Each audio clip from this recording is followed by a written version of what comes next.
नमस्कार, आप देख रहे हैं सुमन प्रकाश न्यूज। सीहोर जिले के ग्राम पलरी में 7 दिवसीय संगीतमय श्रीराम कथा और विशाल पंचकुंडीय श्री शिव शक्ति महायज्ञ का गुरुवार को भव्य समापन हुआ। आयोजन में हजारों श्रद्धालुओं की मौजूदगी में पूरा गांव जय श्री राम और हर हर महादेव के जयघोषों से गूंज उठा। 8 मई से 14 मई तक चले इस धार्मिक आयोजन में प्रतिदिन बड़ी संख्या में श्रद्धालु शामिल हुए। गांव को आकर्षक सजावट और रंग बिरंगी रोशनी से सजाया गया था। श्रद्धालु यज्ञ, हवन, पूजन और आरती में शामिल होकर धर्म लाभ प्राप्त करते नजर आए। संगीतमय श्रीराम कथा का वाचन जमनी धाम के पूज्य पंडित अखिलेश शर्मा जी महाराज ने किया। कथा के अंतिम दिन उन्होंने भगवान श्री राम के आदर्श जीवन, मर्यादा और संस्कारों पर आधारित प्रेरणादायक प्रसंग सुनाए। आयोजक रमेश कुमार ठाकुर ने बताया कि आयोजन को सफल बनाने में गांव के युवाओं, महिलाओं और बुजुर्गों ने बढ़ चढ़कर सहयोग किया। श्रद्धालुओं के लिए पेयजल, बैठक और महाप्रसादी की विशेष व्यवस्था की गई थी। समापन अवसर पर वैदिक मंत्रोच्चार और शंखध्वनि के बीच पूर्णाहुति दी गई।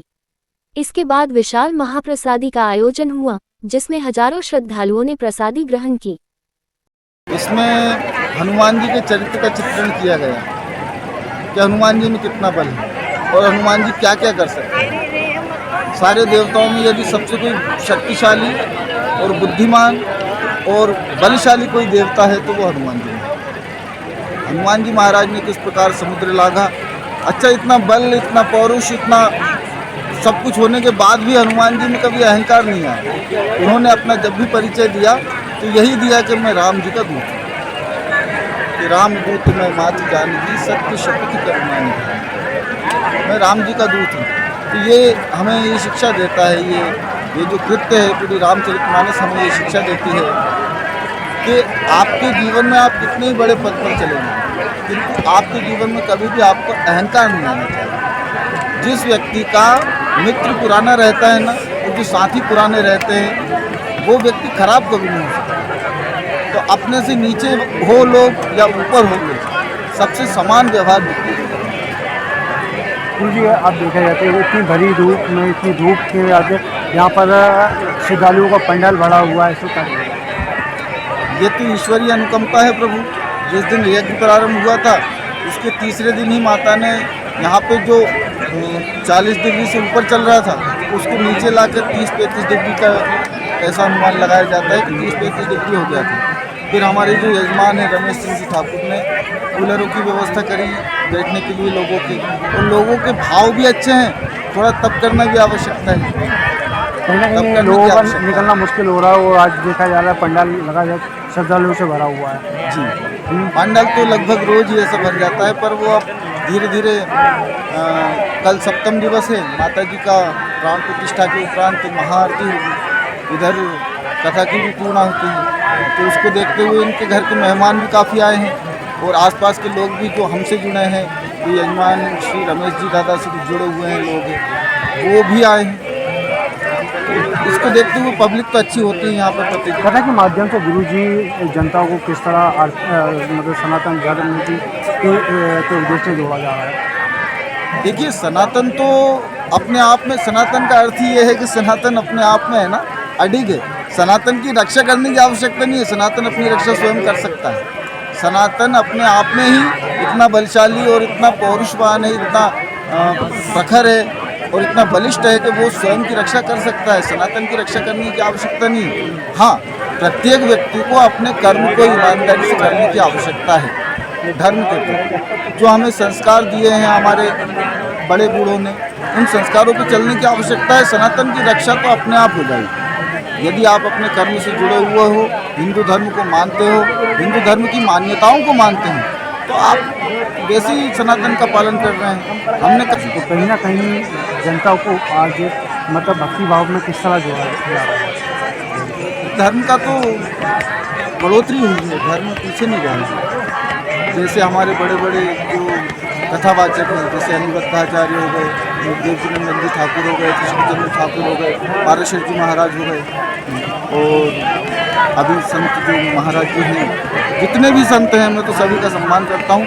इन्होंने धर्म को आगे ही बढ़ाया है। जैसे कि आपके बागेश्वर धाम के जो महाराज जी हैं, धीरेन्द्र जी शास्त्री, उन्होंने धर्म को आगे बढ़ाया है। जितने भी संत हैं, ये संत समुदाय अपने आप धर्म को आगे लेके ही जाएगा। अभी तो कलयुग का मजहब चरण चल रहा है, तो अभी तो धर्म आगे ही बढ़ेगा, पीछे नहीं बढ़ेगा। कहीं ना कहीं गौ हत्या हो रही है, तो गौ हत्याओं को रोकने का किस तरह प्रयास कर रहे हैं अपनी कथा के माध्यम से? देखिए, संतों की वाणी है, बड़े बड़े संतों की। राजेंद्र दास जी महाराज को हम बहुत मानते हैं, राजेश्वरानंद जी को बहुत मानते थे हम।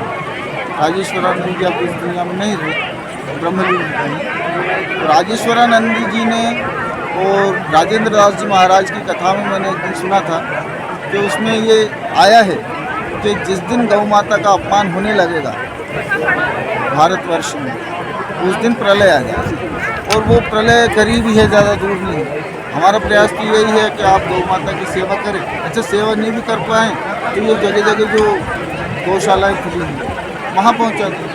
आपके थोड़े बहुत पैसे लगते हैं, 1000-1200 रुपये, तो गौ माता का पूरा जीवन सुधर जाएगा। लेकिन हिंदू संगठन के अलावा अन्य संगठन भी गौ माताओं को राष्ट्रीय पशु घोषित करने की मांग कर रहे हैं। आप घोषित करो ना करो, हम तो गौ माता को राष्ट्रीय पशु मानते हैं। वो पशु है ही नहीं, वो तो हमारी माता है। पशु तो इनको कहते हैं, भैंस है और जो जीव है इनको, बाकी गौ माता को हम पशु नहीं मानते। गौ माता को हम गुरु जी, रामायण से युवाओं को क्या संदेश देना चाहते हैं? बस अपने सनातन धर्म की रक्षा करें, सनातन से जुड़े रहें, अपने संस्कारों से जुड़े रहें, किसी का अपमान न करें, किसी की आत्मा न दिखाएं, अच्छे काम करते रहें। मेरा नाम रमेश ठाकुर, ग्राम पड़ली। आपके मन में किस तरह ये विचार आया कि आपके ग्राम के अंदर श्री राम कथा एवं महायज्ञ कराना चाहिए? तब मन में विचार आया? मैं माँ जगदम्बा से बहुत पहले से जुड़ा हूँ। करीबन 45 साल से माँ जगदम्बा की सेवा कर रहा हूँ। तो मैं पहले से ही जुड़ा हुआ माँ जगदम्बा का। तो मेरे विचार ये है, पहले मैंने सोचा था कि कभी माता रानी मेरे को आशीर्वाद देगी तो मैं उनका भवन निर्माण कराऊंगा, अच्छा मंदिर बनाऊंगा, जो मैंने आज बनाया। अच्छा, भगवान माता रानी की प्राण प्रतिष्ठा आपने कराई हुई यहाँ पर, है ना? उसके उपलक्ष्य में आपने भगवान श्री राम ये राम कथा और महायज्ञ रखा हुआ है। अच्छा अच्छा, आप इस महायज्ञ एवं राम कथा के माध्यम से क्या संदेश देना चाहेंगे लोगों को? लोगों को मैं यही संदेश देना चाहता हूँ, जो अपने इष्ट देव को मानते हैं, जो अपने इष्ट देव की अगर सेवा करते हैं इष्ट देव के लिए, और माता रानी जगदम्बा ये हुई जो सबका भला करे, और मेरे गांव वाले से भी सहयोग करा मेरा इसमें।